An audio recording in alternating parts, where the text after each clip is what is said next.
सावधान।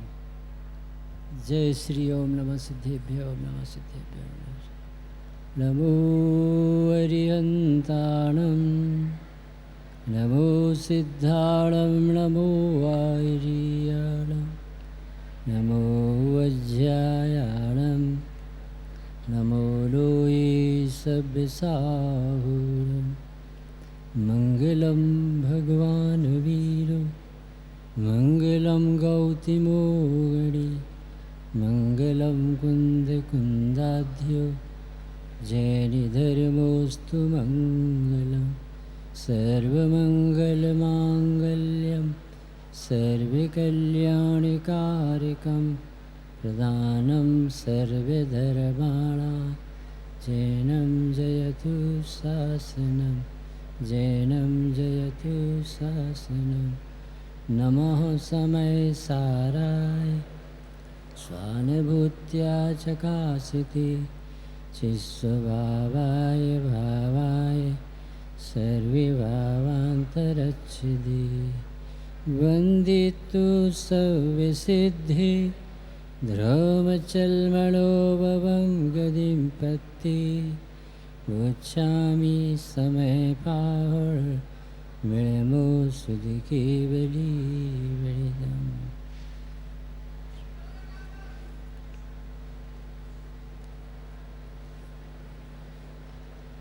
पंचकल्याणक प्रतिष्ठा महोत्सव में आज आदिश्वर स्वामी का दीक्षा कल्याणक का पावन प्रसंग है।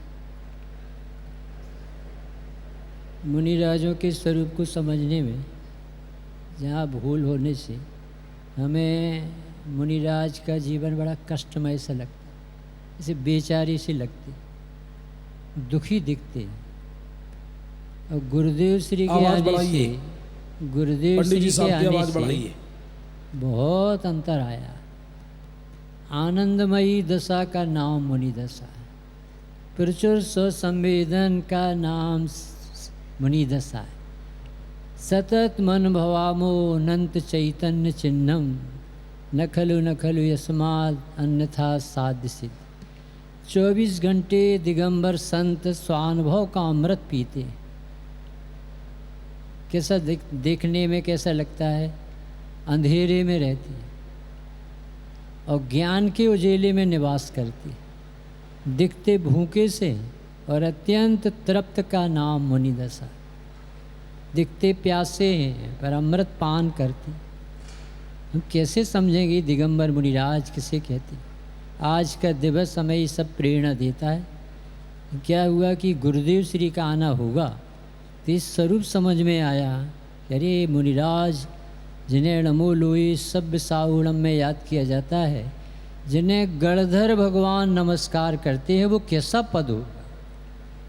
कभी अपन सोचें, जब हम मुनि होंगे वन में कहीं होंगे, ऐसा पढ़ती थी। अब ऐसा पढ़ना, हम सब मुनि होंगे, आज नहीं कल जरूर होंगे, लेकिन जहाँ होंगे वहाँ निज ध्यान धरेंगे, आत्म ज्ञान करेंगे, हम सब मुनि होंगे। क्योंकि साधु हुए बिना भगवान नहीं बन सकते।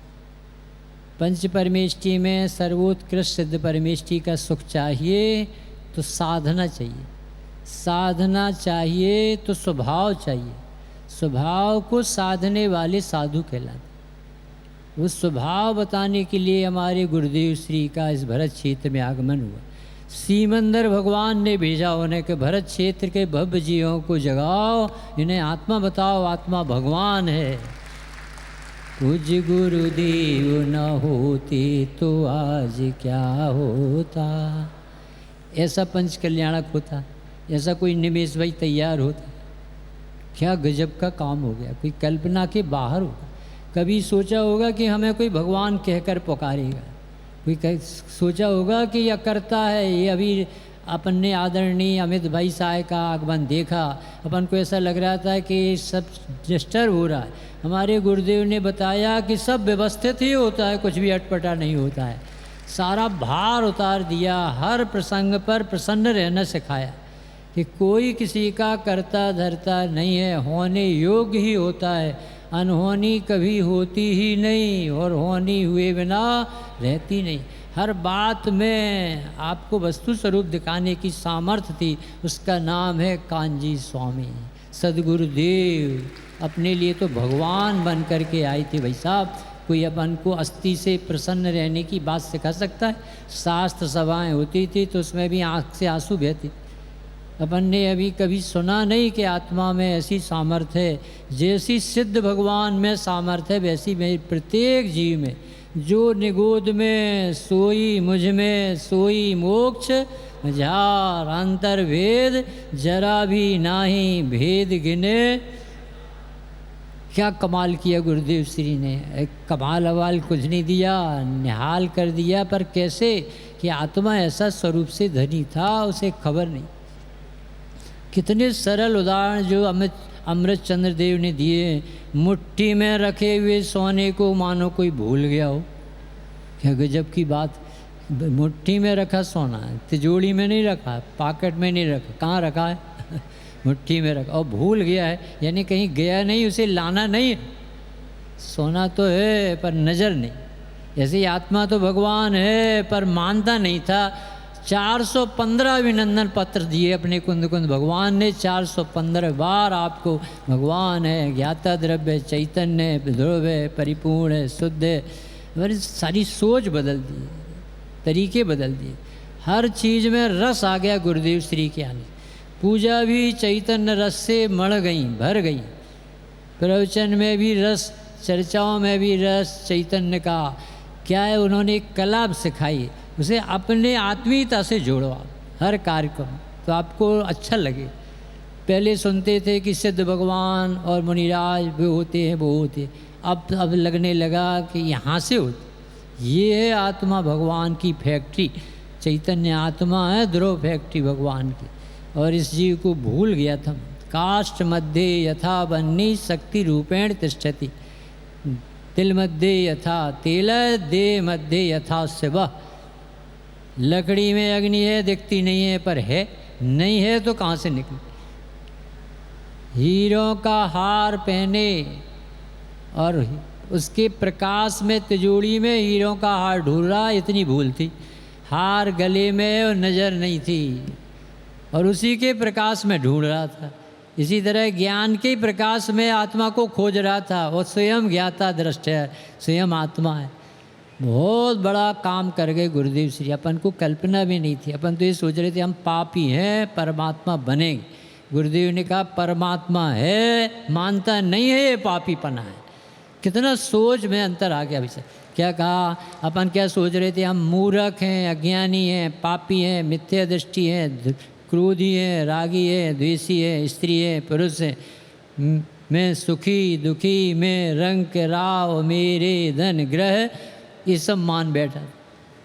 और गुरुदेव ने कहा मैं ज्ञानानंद स्वभावी हूँ, मुझे ज्ञानानंद बनना नहीं है भाई साहब। भूल गया है। अब भूल दूर होना कोई कठिन काम नहीं है, परंतु उसमें भी जीव की होनार अच्छी होती भाई साहब, वो मानता है।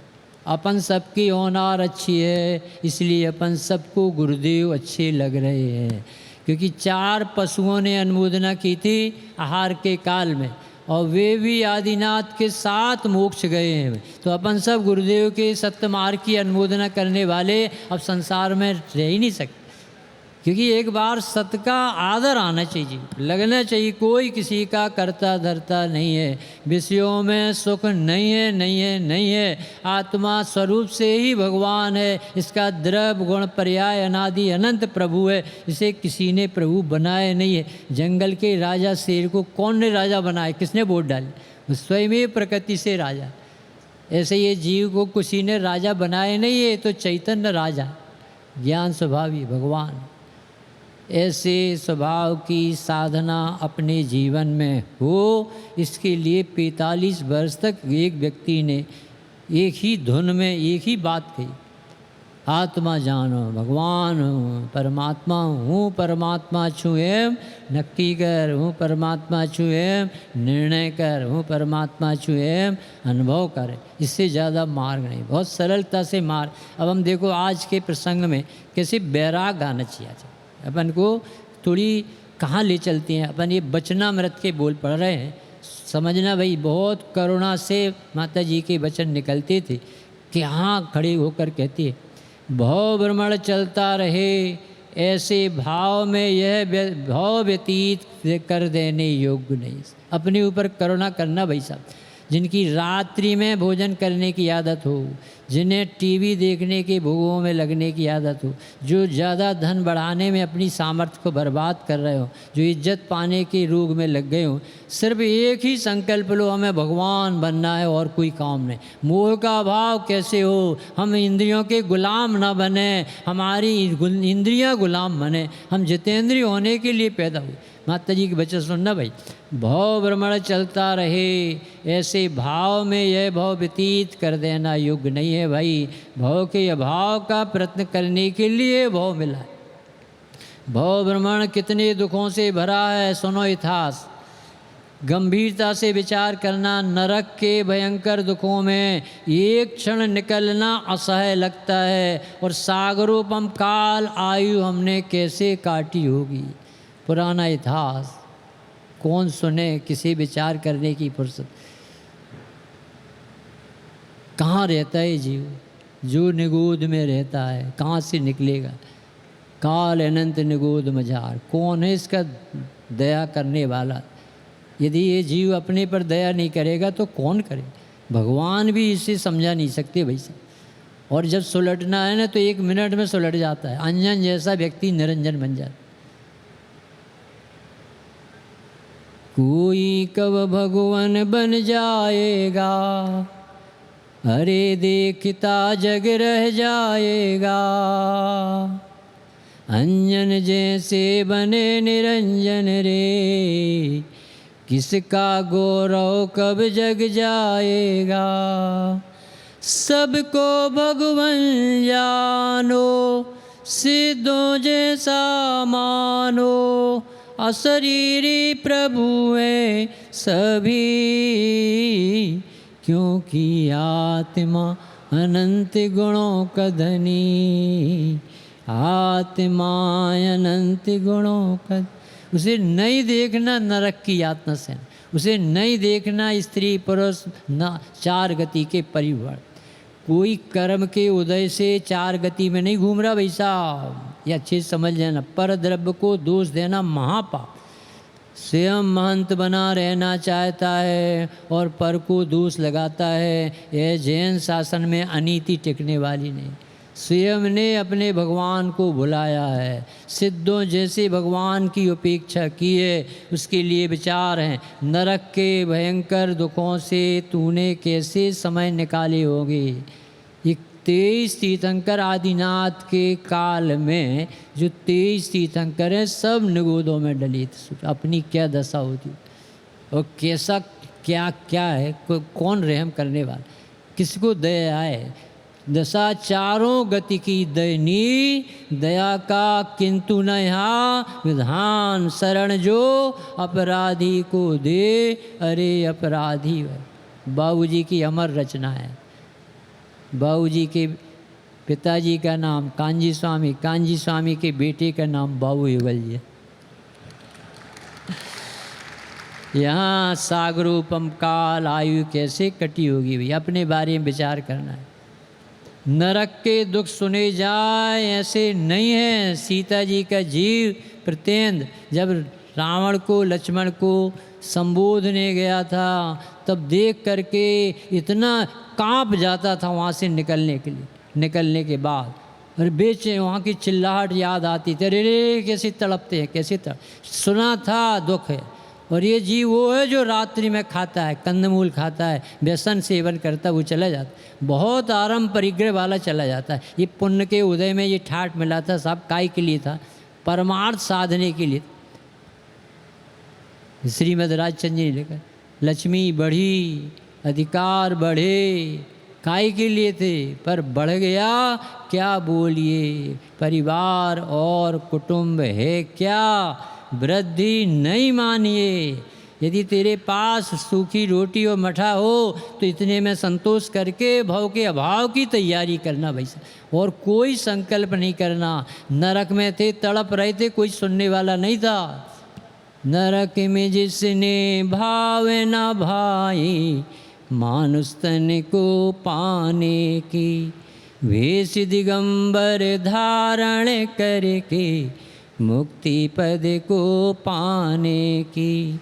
लेकिन देखो आज ये हालत ममता के दीवाने की, चेतन होकर जड़ द्रव्यों से कैसा नाता जोड़ लिया। हमें टाइम नहीं भाई साहब, हम नहीं आ सकते, दुकान में बहुत काम। पागल हो गया क्या? अभी नरक में डंडे पड़ रहेगी, जब समझ में आ जाएगा कि दुकान क्या कहलाए। बहुत समझा रहे, करुणा करके कह रहे भाई साहब, ये अपने ऊपर कोई कौन करुणा करे अपने संतों के अलावा। ये भीतरागियों के वचन है, मुनिराजों के वचन, नाम है वचनामृत, भगवंतों की वाणी है भाई साहब। कैसे सहे होंगे हमने, पैर में कांटा लगने जितना दुख तो सहन नहीं होता। रात में यदि दांत में दर्द हो जाए तो ऐसा लगता सवेरे कब हो, कब डॉक्टर को दिखाएं, कब दवाई का। कैसे बिताए होंगे 33 सागर। कौन दाता बैठा है? दाता धर्मात्मा।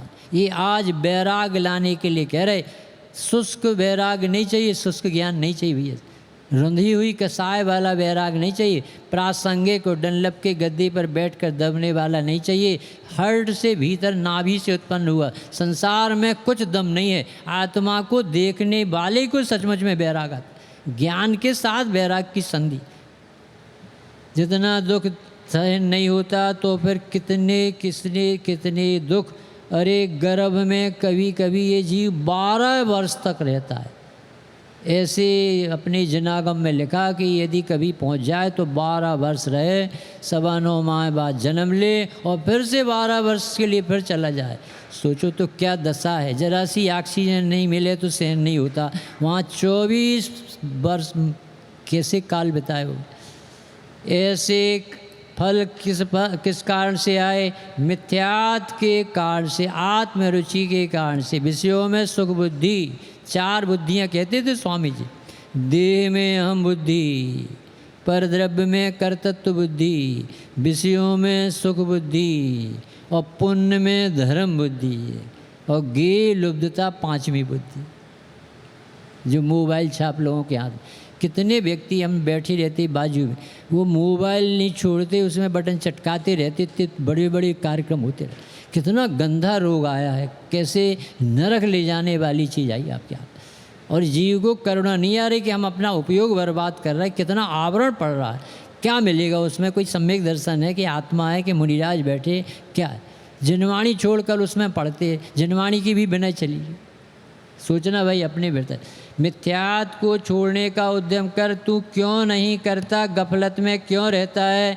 ऐसा उत्तम योग फिर नहीं मिलेगा जो अभी मिल गया है।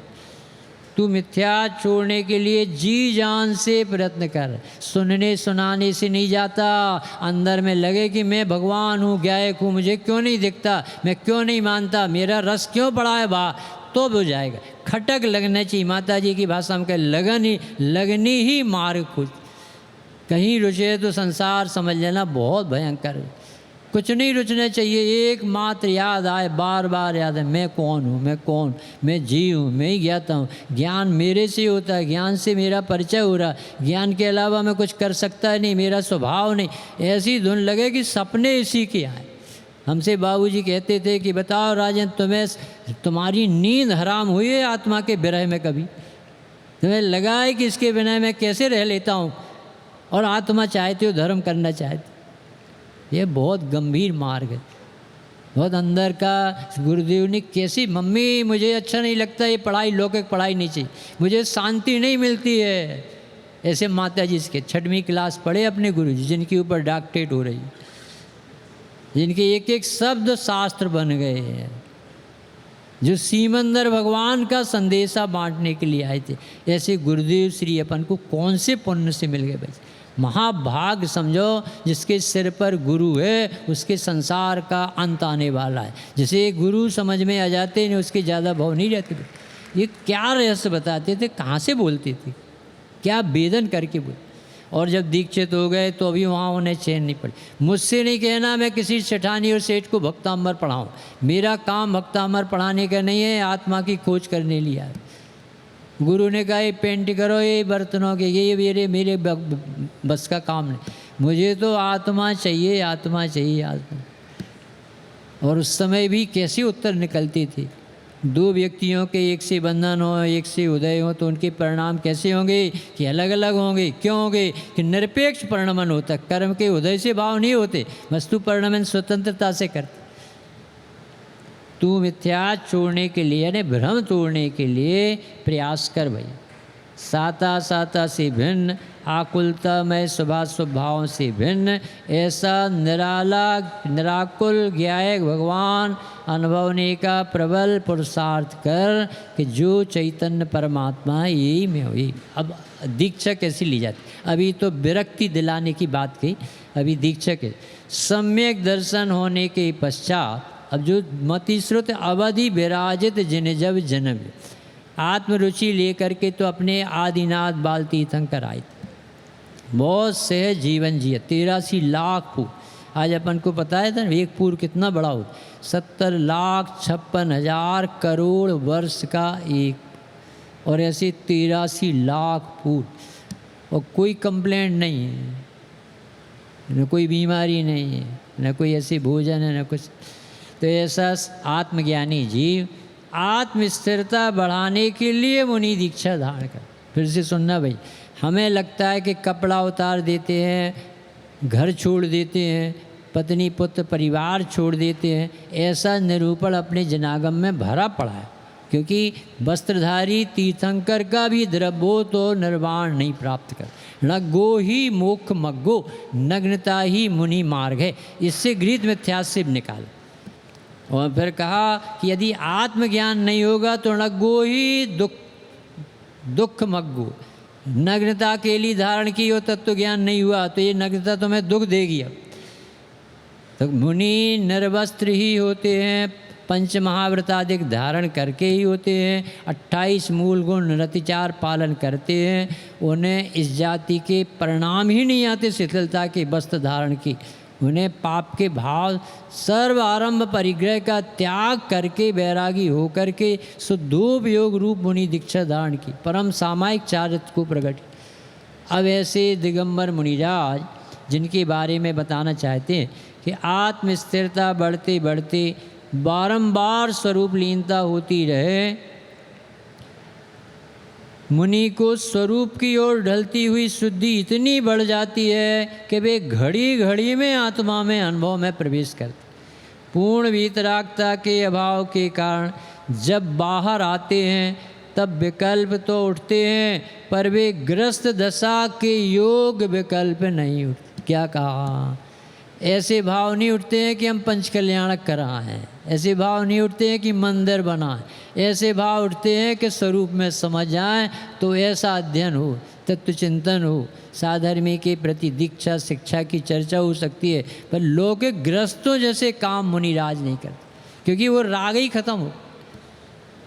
पूर्ण वीतरागता के अभाव के कारण अभी उपयोग जो उठता है विकल्प तो आते हैं, परंतु ग्रस्तों जैसे विकल्प नहीं आते। मात्र स्वाध्याय, ध्यान, व्रत, संयम, तप, भक्ति इत्यादि संबंधी मुनि योग शुभ विकल्प ही मुनीश्वरों को होते, और वे भी सहज हट रहत होते। खींच के करना नहीं पड़ता कि 28 मूल गुणों को लाना पड़े, अपने आप जो भाव आते हैं सहज आते। मुनिराज को बाहर में कुछ नहीं चाहिए। क्यों? जिसको पाकर सब कुछ पाया उससे भी बढ़कर क्या होगा। जिसकी चर्चा ही है सुंदर तो वो कितना। मुनिराज को कुछ नहीं चाहिए। अरे एक जो शरीर है वो भी उन्हें परिग्रह दिखाई देता, देह मात्र परिग्रह लिखा, पद्म पर मलधारी देव। उनके प्रति भी परम उपेक्षा है। बड़ी निष्प्रह दशा का नाम मुनिराज है। आत्मा की ही गहरी लगन लगी है, चैतन्य नगर में निवास करती। हमें लगता है कि पंचम काल में मोक्ष नहीं है, चौथे काल में मोक्ष, ऐसा लगता है सबको कि चौथे काल में भी मोक्ष नहीं होता है, आत्म ध्यान से मोक्ष होता है। वैसे काल आल से मोक्ष नहीं होता है। इस काल में भी मोक्ष गए गौतम स्वामी, श्रीधर केवली, सुधर्माचार्य, गौतम गणधर, इस काल में मोक्ष है। काल बाधक नहीं है भाई साहब, आराधना सही होना चाहिए। चैतन्य नगर में ही निवास करते हैं। मैं और मेरे आत्मा के अनंत गुण ही मेरे चैतन्य नगर की बस्ती। जब दीक्षा लेते हैं, अपन ने पढ़ा एवमयम पड़मीय सिद्धि जिणबर बसे पड़बज्जदु सामर्णम यदि इच्छति दुख परिमुख। हे भाई, यदि तुझे भव दुखों का अंत करना हो तो श्रावण पने को अंगीकार कर। और फिर भेजते हैं परिवार, आप पुच्छम बंधुवर्गम, जाओ बंधु वर्ग को बोल के आओ कि मैं किसी का कुछ नहीं लगता, मैं अपनी आराधना के लिए स्वतंत्र। और विमोचितम गुरु कलत्त पुत्तिहिम, और पत्नी पुत्र और पिता माता से अपने को छुड़ा कर लाओ, ऐसा लिखा। बंधु वर्ग से विदा लेके आओ, कह कर के भर आओ, उनके विवाह हो जाएं तो दीक्षा ले। और पत्नी पुत्र परिवार से गहरे संबंध होते हैं, उनसे कहा इन्हें बताना भर नहीं है, इनसे छुड़ा के लाना अपने। और क्या बोल के आना, हे देह को रमाने वाली रमणी, तू मेरी रमणी नहीं है, मैं अनादि रमणी के पास जा रहा हूँ, मुझे सिद्ध दशा ही प्रकट कर। हे देह की जननी, तू मेरी जननी नहीं है। एक एक से संबंध छुड़ा के आ। कैसा गजब का चित्रण है। प्रवचन सार 201 202 गाता।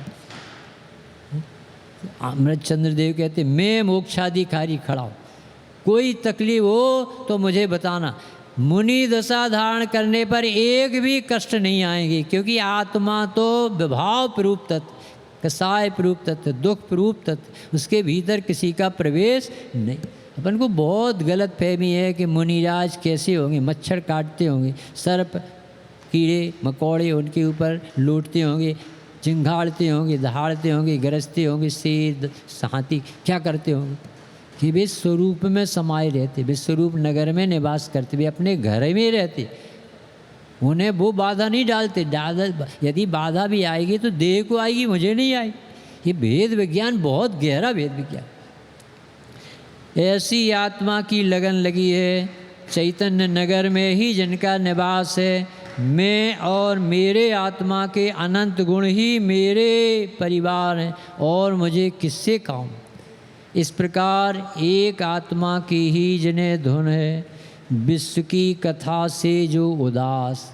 सोचो इतना बड़ा परिणमन। अपन सोच रहे थे अमित जी 3 बजे आएंगे, 4 बजे तक रहेंगे, पर ना उनके हाथ में कर्ता कर्म है, ना अपने विकल्पों के हाथ में। होने योग्य वही होता है।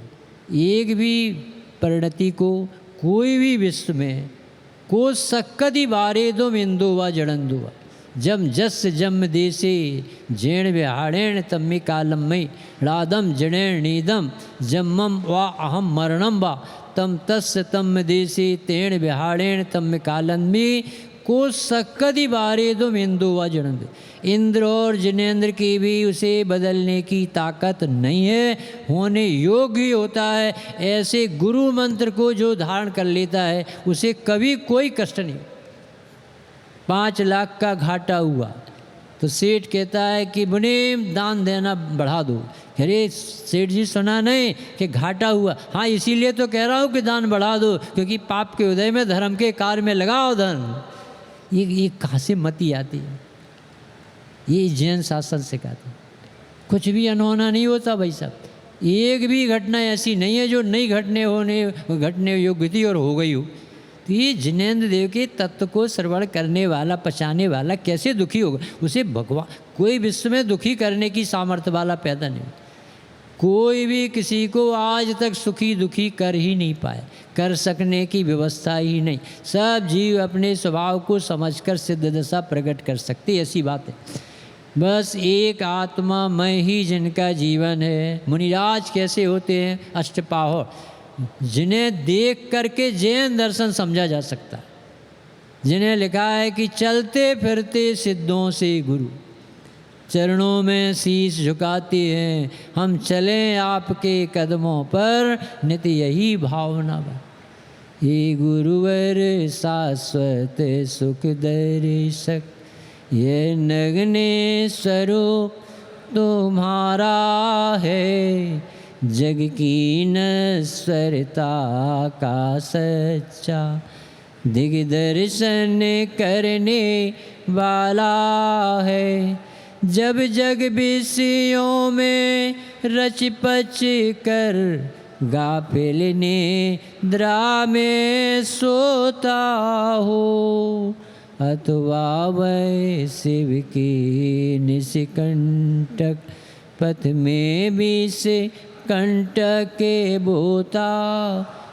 जब कोई देखता है ना तो ऐसा लगता है ये क्या कर रहा है भाई, ये आत्मा देखने के लिए टाइम नहीं, इसे मोबाइल देखने के लिए टाइम है, आत्मा देखने कैसा पागल आदमी है ये। 12 बजे 2 बजे सोता है, ये कैसा राक्षस जैसा जीव। इसे दर्द नहीं होता, नरक का डर नहीं लगता। वज्रकर्ण शिकार खेलने गया पद्म पुराण में, और लौटा कोई शिकार नहीं मिला तो दिगंबर मुनिराज मिल गए। अरे बाबा क्या करते हो? कि वो अपूर्व कार्य करते जो अनंत काल में नहीं। क्या अपूर्व कार्य है? आत्माराधना, तीन्द्रिय आनंद का वेदन, प्रचुर स्व संवेदन, मस्ती का काम है, आत्मा भोगने का ही काम, इसके लिए जन्म। तुम क्या करते हो? मैं शिकार करता। नरक का नाम नहीं सुना है क्या? अरे नरक क्या होता है? अरे जिसकी शिकार करोगे तुम्हारा शिकार नहीं, जैसे चेहरा करोगे वैसी फोटो खींचेगी, तुम्हारे परिणामों का फल नहीं है। यदि परिणामों का फल ना है तो ब्रह्मांड शून्य जाए। ये सब अपने हाथों में दे दे। आप हाथ किसी ज्योतिषी से हाथ दिखाने नहीं जाओ, आप अपने परिणामों से पूछो तुम कहाँ चले जाओ। यदि तुम्हें आत्मा की धुन लगी है, जो माता जी बता गए, पिताजी स्वामी जी बता गए, यदि वो बार बार तुम्हें याद आता है मैं कौन हूँ, मैं चैतन्य हूँ, मैं तो ज्ञाता हूँ, मैं भूल क्यों गया हूँ, मुझे भगवान इसी के लिए मिले, मुझे भगवान कुछ देते लेते नहीं, कमी हो तो दें, द्रव्यगुण पर्याय में जगह कहाँ रखने की। श्रीमद् राजचंद्र जी से पूछा कि यदि मुझे आपको मोक्ष देंगे तो आप प्रसन्न होगे कि नहीं, कि मैं इतना भरा पूरा मैं मोक्ष रखूँगा कहाँ, मुझे नहीं ज़रूरत। ऐसे आत्मा का अनुभव करने वाले ज्ञानी आराधक होते।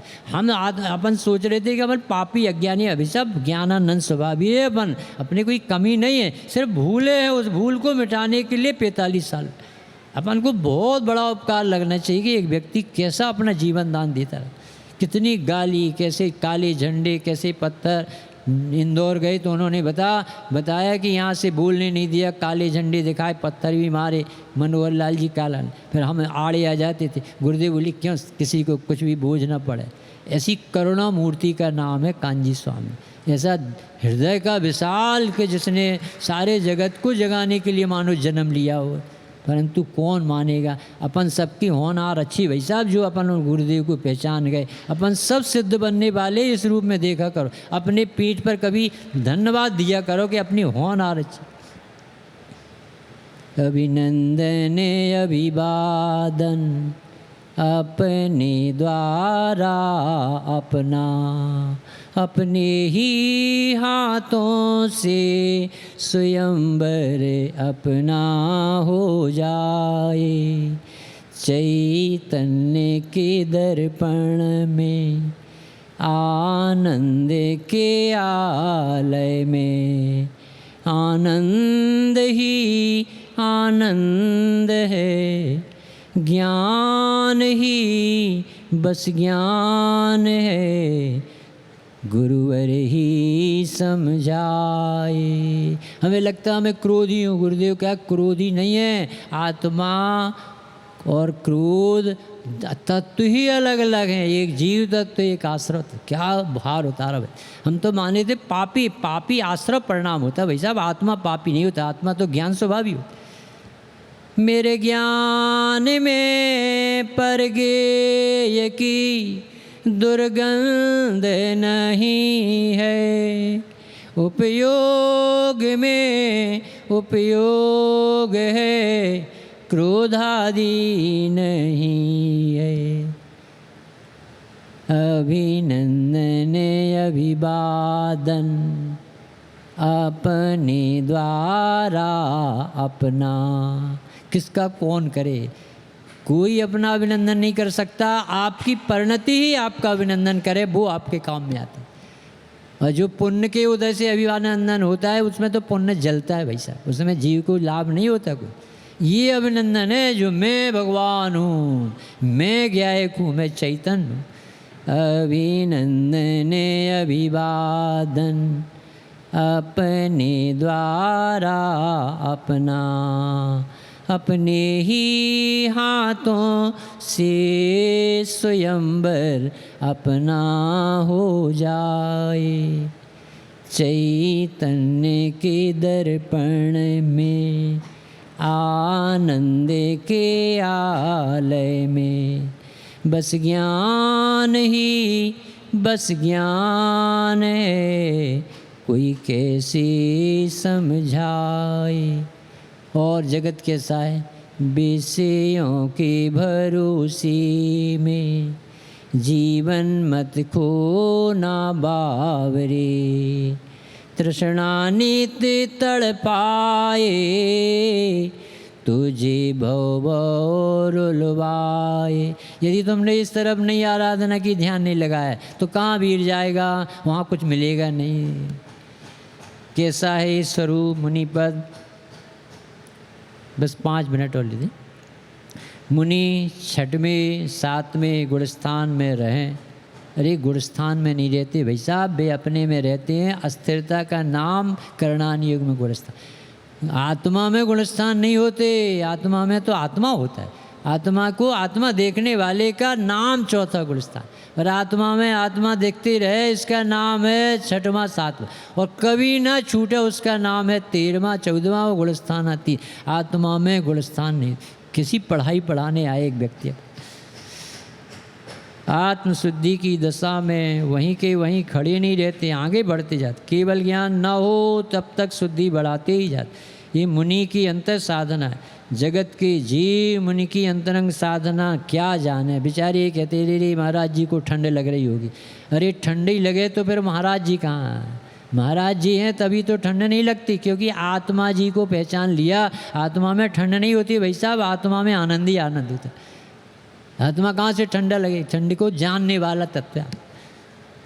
जगत के जीव मुनि की अंतरंग साधना नहीं देखते। साधना कहीं बाहर से देखने की वस्तु नहीं। ये बल्ब जलते हैं, ये बाहर के प्रयास से नहीं जलते, भीतर से करंट आता। ऐसे ही इस जीव को भीतर से ज्ञान होता है। लगता है ऐसा है प्रवचन अच्छा लग रहा है, कि प्रवचन अच्छा नहीं लगता, ज्ञान अच्छा है, उसमें प्रवचन पे आरोप आता। ये गुरुदेव ने निमित्त उपादान की भी स्वतंत्रता सिखाई। अपन तो समझ रहे थे कि यदि कुम्हार नहीं होगा तो घड़ा कैसे बने, बाई नहीं होगी तो रोटी कैसे बनेगी, गुरु नहीं होगा तो ज्ञान कैसे होगा, दवा नहीं होगी तो रोग कैसे जाएगा। गुरुदेव ने सिखाया जब रोग जाता है तब दवाई पे आरोप आता है, जब रोटी बनती है तब बाई पे आरोप आता है। कार्य उपादान में हो तब निमित्त खड़ा होता है। निमित्तन को कछु न पतियारो, कारज भय निमित्त कहावत, बाकी सब व्यर्थ पमार। कथन बहुत प्रकार के हैं, अनेक प्रकार के हैं। जैसे सिद्ध भगवान आनंद भोगते हैं, ऐसे हमारे दिगंबर मुनिराज अनंत आनंद भोग रहे हैं, अपार आनंद भोग रहे हैं। मुनिराज को शुद्धात्म तत्व का उग्र अवलंबन द्वारा आत्मा में से संयम प्रकट हुआ है। सारा ब्रह्मांड पलट जाए तथापि मुनिराज की यह दृढ़ संयम परिणति नहीं पलट सकती। बाहर से देखने पर तो मुनिराज आत्म साधना हेतु वन में अकेले बसते। देख लेना 388 नंबर का बोल, अकेले खड़े। बाहर से देखने पर मुनिराज आत्म आराधना हेतु वन में अकेले बसते, परंतु अंतर में देखे तो अनंत गुण से भरपूर स्वरूप नगर में उनका वास। बाहर से देखने पर लगते क्षुधावंत हैं, तृषावंत हैं, उपवासे हैं, परंतु अंतर से देखने जाओगे तो आत्मा के मधुर रस का आस्वादन करते। बाहर से देखने पर भले ही उनके चारों ओर घनघोर अंधेरा व्याप्त हो, परंतु अंतर में देखोगे तो मुनिराज के आत्मा में आत्मज्ञान का उजाला फैल रहा है।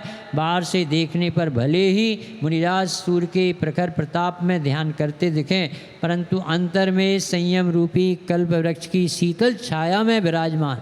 उपसर्ग का प्रसंग आए तो मुनिराज को तो खेल सा लगता है उपसर्ग, जैसे बालक उपसर्ग आने पर यानी कुत्ते बंदर दिखने पर अपने पापा से मम्मी से और लिपटता है। ऐसे ही प्रसंगों पर मुनिराज की परिणति और गाढ़ी होती। अपनी स्वरूप स्थिरता के प्रयोग का मुझे अवसर मिला है ऐसा जान करके और प्रसन्न होते हैं। उपसर्ग मेरा मित्र है, अंतरंग मुनिदशा अद्भुत है, वहाँ देह में भी उपसम रस के ढाले ढल गए हैं। इस तरह से मुनिराज की चर्चा हुई। एक सोनगढ़ की कथा और सुनाई देती, 5 मिनट लगे। सोनगढ़ की साधना भूमि में आए हैं, सोनगढ़ की भूमि में आए हैं, अपने आत्म देव को जगाने आए हैं, अपने आत्म देव को जगाने। सीमंदर भगवान की मुद्रा ही प्यारी है, सीमंदर भगवान। इतने नाम लेंगे हम, बहुत पवित्र चीज़ों के लेंगे। सब लोग मुख पवित्र करना भाई साहब, बहुत दुर्लभ है। अपन सबके कैसे प्रकृति ने यहाँ भेजा है, कोई विकल्पों से नहीं आया, अपना उदय नहीं लाया, आपकी होनार अच्छी सी है, हमारी योग्यता पक्की है, इसलिए ऐसा आना हुआ। नाम लेना सभी लोग। सीमंदर भगवान की मुद्रा अति प्यारी है, सीमंदर भगवान। वैदेही भगवान की आभा ही न्यारी है, वैदेही भगवान की। मानस्तंभ देखते ही मान गलता है, मानस्तंभ मान गलता है। परमागम मंदिर से प्रभुवर ज्ञान मिलता है, परमागम मंदिर से प्रभुवर ज्ञान मिल। पंचमेरु दर्शन से निज दर्शन होते हैं, पंचमेरु दर्शन से दर्शन होते हैं। नंदीश्वर के अर्चन से आनंद झरते हैं, नंदीश्वर के अर्चन से। समौशरण मंदिर में मन शांत होता है, समौशरण मंदिर में मन शांत होता है। वहाँ देखे कुंद देव कब के खड़े, गणधर देव 2.25 घंटे खड़े होकर के हाथ जोड़ करके भगवान की वाणी सुन। कहाँ प्रभु मेरा बूंद बराबर ज्ञान, कहाँ आपका समुद्रों जैसा उछलता ज्ञान। किसी विनय से कुंद कुंद के दर्शन कर मन नाच उठता है, कुंद कुंद के दर्शन कर मन नाच उठता है। गूंजती गुरुदेव की जहाँ बाणी प्यारी है, गूंजती गुरुदेव की जहाँ। आत्म के आराधकों की भूमि न्यारी है, आत्म के आराधकों की भूमि। बाहुबली भगवान सोनगढ़ में आए हैं, बाहुबली भगवान सोनगढ़ में आए हैं। साधकों के भाग्य दर्शन देने आए हैं, साधकों के भाग्य दर्शन। निर्ग्रंथों मुनियों की मुद्रा कैसी होती है, निर्ग्रंथों मुनियों की मुद्रा। देख लो बाहुबली मुद्रा ऐसी होती है, देख लो बाहुबली मुद्रा। ऐसी पावन धूल सिर लगाने आया हूँ, ऐसी पावन धूल सिर लगाने आया हूँ, अपने आत्म देव को जगाने आया हूँ, अपने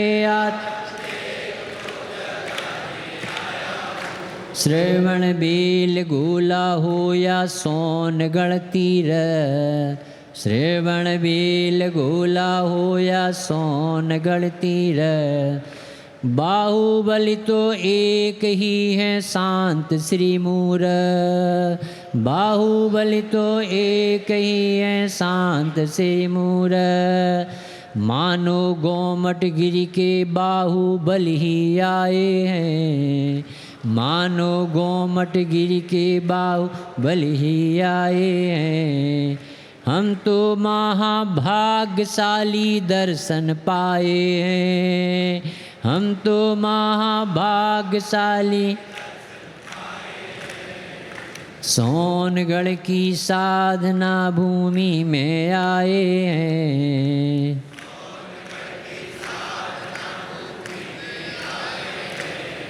किस लिए आए हैं? अपने आत्म देव को जगाने आए हैं, अपने आत्म देव को जगाने आए हैं, अपने आत्म देव को जगाने आए हैं। बहुत अच्छा लगा, सभी लोग इतनी पवित्र भूमि पर आए जहाँ आते स्टेशन से उतरते ही एकदम गुरुदेव गुरुदेव नहीं, साधना साधना नहीं, शुद्धात्मा ही याद आती है और कुछ भी याद नहीं आता। उस भूमि का नाम सोनगढ़ भूमि है।